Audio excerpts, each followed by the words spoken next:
Ladies and gentlemen, there are breakups that feel like storms. You see them coming, you hear the thunder, you feel the rain. You might not like it, but at least you know it's happening. And then there are the ones that happen in silence. No warning, no conversation, no reason. One day they're in your life, and the next, it's as if they vanished into the wind. I call it the silent goodbye. And if you've been through one, you know, it leaves a different kind of scar. When someone walks away without a word, it's not just heartbreak, it's confusion. Your mind becomes a detective, replaying every moment. Was it something I said? Something I didn't do? Was I not enough? You lie in bed at night, staring at the ceiling, negotiating with memories, trying to find the exact moment they decided you weren't worth staying for. And because they never told you, your brain fills in the blanks with the harshest answers it can find. The truth is, silent goodbyes are never really about you. They're about the other person's inability to face the discomfort of honesty. They leave quietly because they can't bear the weight of explaining. They think silence will hurt less, but it doesn't. It just leaves you haunted by questions that have no answers. When someone leaves without warning, without an explanation, without even the courtesy of looking you in the eyes and saying the words, they take more than just themselves. They take the ending you deserved. They take the ability to close the book, to put the story in its place and walk away knowing at least how it finished. And the absence of that, it's not just an inconvenience. It's a deep cut. It's the kind of wound that bleeds invisibly long after the moment itself. We grow up thinking closure comes naturally, that if something ends, it ends with words, messy or kind, long or short, but words that mark the point where one chapter finishes and another begins. When you get a goodbye, you can anchor your emotions to that moment and start the process of letting go. But when there is no goodbye, there is nothing to hold on to and nothing to release. You're left in a strange limbo where your heart hasn't caught up with reality because reality slipped away without saying a thing. The pain of an unspoken ending is unlike other forms of heartbreak. With a normal breakup, you cry, you mourn, but you understand. With a silent goodbye, you question everything. It's like someone pulled the floor out from beneath you in the dark. You don't know when it happened, how it happened, or why. And that absence of information keeps the wound open. You replay moments over and over, searching for the clue you missed, the sign you should have seen, the word you should have said differently. Your brain turns the entire relationship into a puzzle with missing pieces. And no matter how much you think about it, you can never finish the picture. And the worst part is, it doesn't feel like a clean ending. It feels like an interruption. Like they walked off stage in the middle of the performance, leaving the lights on and the audience in silence. You stand there, waiting for them to come back, because there was no curtain drop, no final scene. That waiting, even when you know logically they aren't returning, can keep you emotionally trapped in a moment that should already be in the past. A silent goodbye can also plant seeds of doubt that grow into something heavier. Because you didn't get their truth, you start inventing your own, and those invented truths often turn against you. If they didn't even say goodbye, it must mean I wasn't worth it. If they couldn't give me an explanation, it must be because I'm unlovable.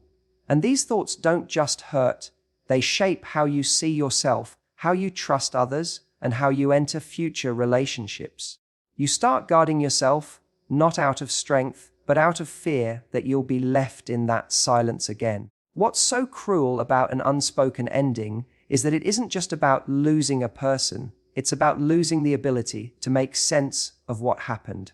Our minds crave meaning. We want to file things neatly away, to know where to place the memory so we can move forward.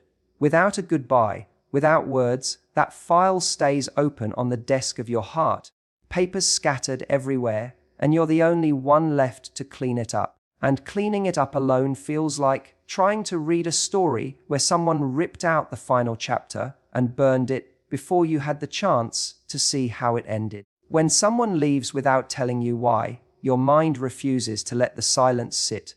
It's almost instinctive, this deep, human need to understand, to connect the dots, to take chaos and turn it into something that makes sense. When an ending comes without words, the brain becomes restless, almost frantic, because the story feels incomplete. We crave reasons not because we want to beg them to stay, but because we want to anchor the pain to something tangible.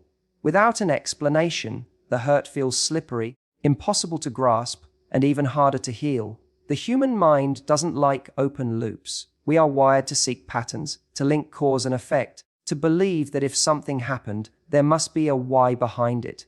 So when someone walks away without offering that why, our brain doesn't just move on.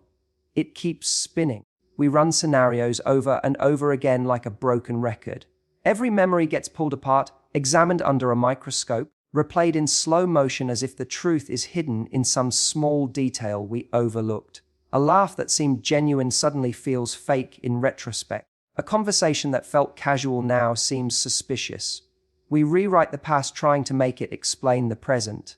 And it's exhausting because the mind doesn't know when to stop searching. It's like losing something important in your house. You keep looking in the same places over and over, even though you already checked them, because you can't accept that the thing you're looking for might just be gone. That's what unanswered endings do.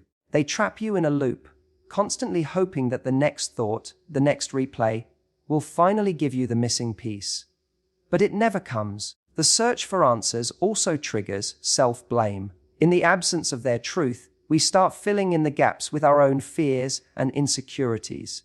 If they didn't tell us why, then maybe the reason is something shameful. Maybe we weren't enough. Maybe we were too much. Maybe we were impossible to love.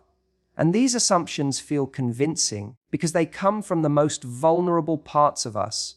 They take root quickly and deeply until the ending isn't just about them leaving. It's about us questioning who we are at our core. The need for answers isn't just about closure. It's about dignity. When someone explains why they're leaving, even if it hurts, they're acknowledging your place in their story. They're telling you that the time you spent together mattered enough to deserve an ending you could understand. When they say nothing, it feels like they erased you from their memory, like the entire relationship was disposable. That feeling, being erased, is sometimes harder to live with than the breakup itself. And yet, the irony is that even if they did tell you why, it might not bring the relief you think it would. Explanations can be flawed, incomplete, or softened to spare your feelings. Sometimes, the truth they give is not the whole truth. But even so, having something, anything, to hold on to feels better than the void. The absence of answers doesn't just leave you with questions.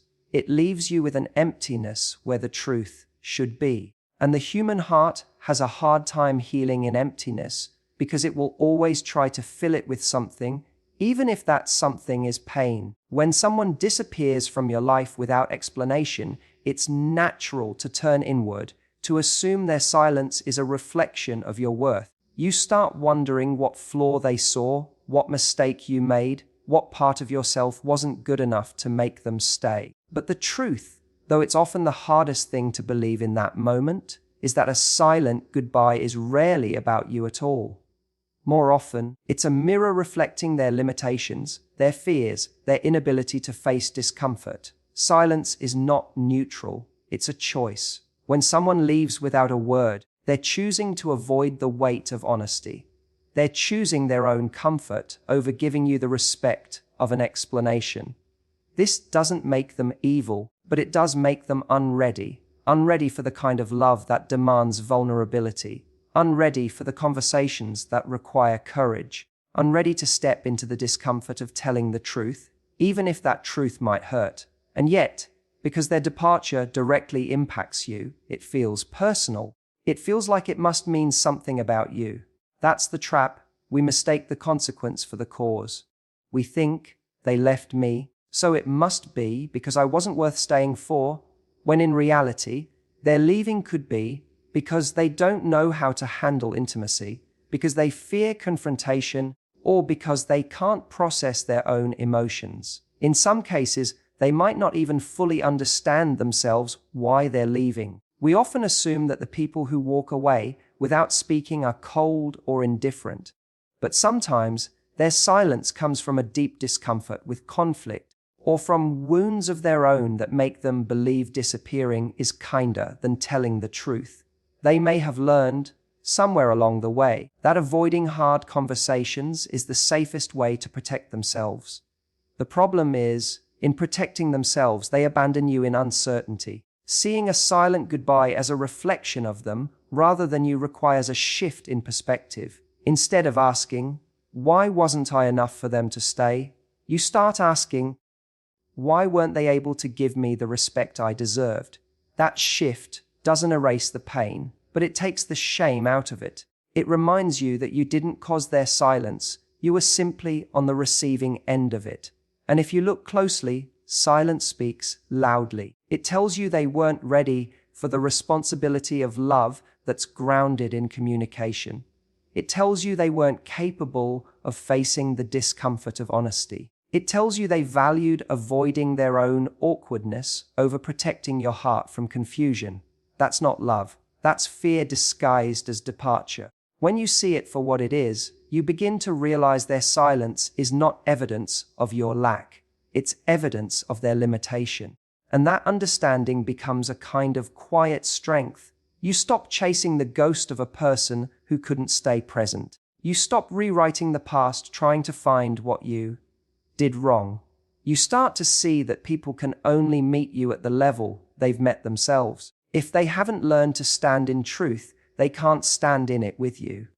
The hardest part is accepting that you may never get the answers you crave. But the most freeing part is knowing you don't need them to validate your worth. Their silence tells a story, but it's their story, not yours. When someone leaves without explanation, it's not just the absence of answers that hurts. It's the way your mind starts to turn against you in the silence that follows. This is the trap of self-blame, and it can feel almost impossible to escape. You replay every interaction, every moment, trying to pinpoint the exact second things went wrong. You zoom in on your own words, your own actions, your own imperfections, as if finding one fatal mistake will somehow make the pain make sense. It's a cruel loop, one that convinces you that if they left without telling you why, the reason must be something fundamentally wrong with you. Self-blame feels deceptively productive. In the beginning, it almost feels like you're solving a problem.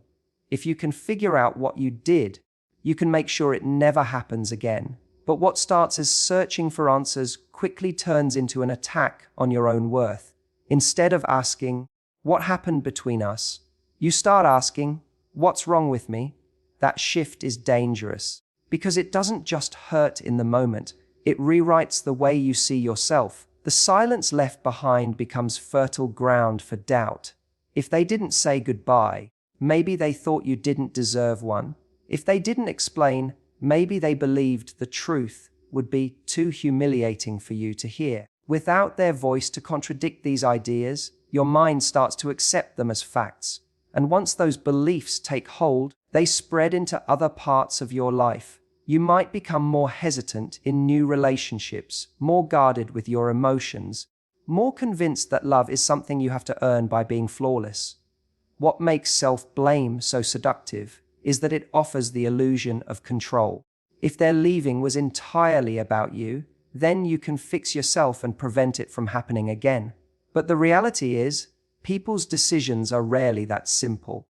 Their choice to leave may have been shaped by fears you couldn't see, by baggage from their past, by circumstances completely outside of your control. Accepting that is uncomfortable because it forces you to face the truth that you can't always prevent loss. But it's also freeing because it reminds you that you are not the sole architect of someone else's choices. The problem is, when you're in the thick of it, self-blame feels safer than accepting uncertainty. At least if you're at fault, there's a clear answer. But blaming yourself for someone else's inability to stay is like blaming the ground for the weather. It makes no sense, and it leaves you carrying a weight that was never yours to bear. Breaking free from that trap starts with noticing the questions you ask yourself. Are you asking, "Why wasn't I good enough?" Or are you asking, Why couldn't they be honest enough to tell me the truth? That shift matters. It moves the focus from your supposed failings to the reality of their actions. It's not about avoiding responsibility for the role you may have played. It's about refusing to shoulder blame for someone else's silence. The truth is, when someone leaves without a word, it says more about their way of handling endings than it does about your value as a person. You could have been extraordinary, and they still might have left, not because you lacked something, but because they lacked the courage, the clarity, or the readiness to stay. When someone leaves without warning, they don't just walk out of your life, they leave behind an emptiness that feels impossible to fill. It's not the same as the sadness of a breakup you saw coming or the pain of a fight that ended things. This is different. It's a hollow, echoing space where connection used to live, and the silence left behind feels heavier than the presence of their absence. You wake up expecting to see their name on your phone, hear their voice, or feel their energy in your day, but instead there's nothing, and that nothing is loud. This emotional vacuum isn't just about missing them, it's about the abrupt removal of the rhythm you had built around them. They were woven into the fabric of your daily life, and when they disappear, the threads unravel. Simple moments suddenly feel foreign. Making coffee in the morning, scrolling through your phone at night, even walking into your own home can feel like stepping into a place where something vital is missing. It's disorienting, like you're living in a version of your life that looks the same on the outside, but feels completely different on the inside. The loneliness that comes with this kind of ending is layered. On one level, you miss their companionship. On another, you miss the version of yourself you were when they were around. You miss the way their presence made you feel seen, wanted, or understood. And when that's taken away without explanation, it's not just a loss, it's an identity shift. You have to learn how to be in your own life again without the emotional anchor they provided, and that takes time. The confusion only deepens the emptiness. Because there was no goodbye, your mind doesn't fully register that they're gone. Part of you still expects them to come back, to send a message, to offer an explanation. This hope, however small, keeps you suspended between holding on and letting go. It's like standing in a doorway, unable to step fully into the next room because you're still looking over your shoulder at the one they left behind. And in that suspended state, the absence starts to feel heavier than the presence of pain. At least when you know why something ended, you can start processing it. But when the reason is missing, the loss becomes abstract. It's not just, they're gone, it's, they're gone, and I don't know why. That unknowing can be more exhausting than grief itself because it denies you the structure that grief usually provides. Over time, that vacuum can make you question not only the relationship, but your ability to trust others and yourself. You start wondering if you missed warning signs, if you ignored red flags, if your own judgment can't be trusted. The absence doesn't just hurt.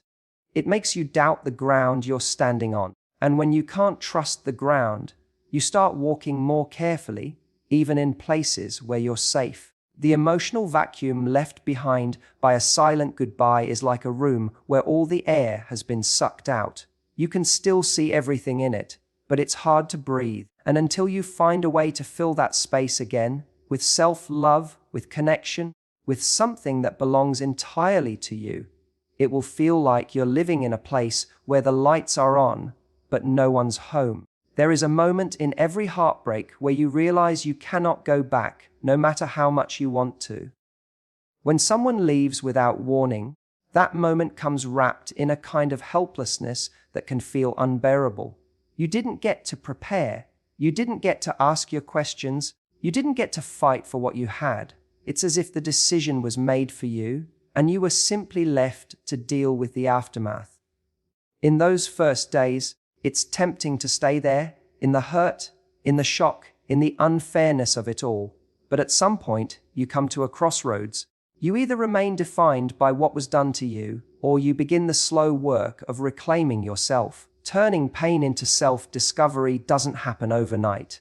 In fact, it rarely begins as a conscious choice. It starts in small, quiet moments. You notice the way you're talking to yourself, and you catch the criticism before it lands. You choose to get out of bed, even when the weight in your chest says otherwise. You cook for yourself, not because you're hungry, but because you deserve to be cared for. Even if you're the only one doing it. These small acts don't seem like much at first, but they're the seeds of something bigger. The decision to keep going, even when you've been given every reason to stop. Heartbreak, especially the kind that comes without closure, strips you down. It removes the illusions you had, not only about the other person, but about yourself. It forces you to confront the ways you've tied your value to someone else's presence, the ways you've measured your worth by how much you were chosen. That's painful, but it's also a rare opportunity. Because when all the external validation is gone, you have to start building your sense of self from the inside. Self-discovery in this context means asking difficult questions. What do I actually want in love? What kind of communication do I deserve? What will I no longer tolerate? It's about recognizing that someone else's inability to stay doesn't mean you were unworthy of being stayed for. It means you need to find people whose readiness matches your own. And the only way to find them is to first become clear about who you are and what you need. Pain has a way of showing you parts of yourself you didn't know were there. Maybe you discover a resilience you didn't think you had. Maybe you realize you can sit with discomfort without rushing to escape it. Maybe you find out that you can be your own source of comfort, laughter, and love. These are not small things. They are the foundations of a self that is whole, independent, and unshakable, even when relationships end. This transformation isn't about pretending the pain didn't happen. It's about allowing it to change you in a way that serves you rather than breaks you. The silent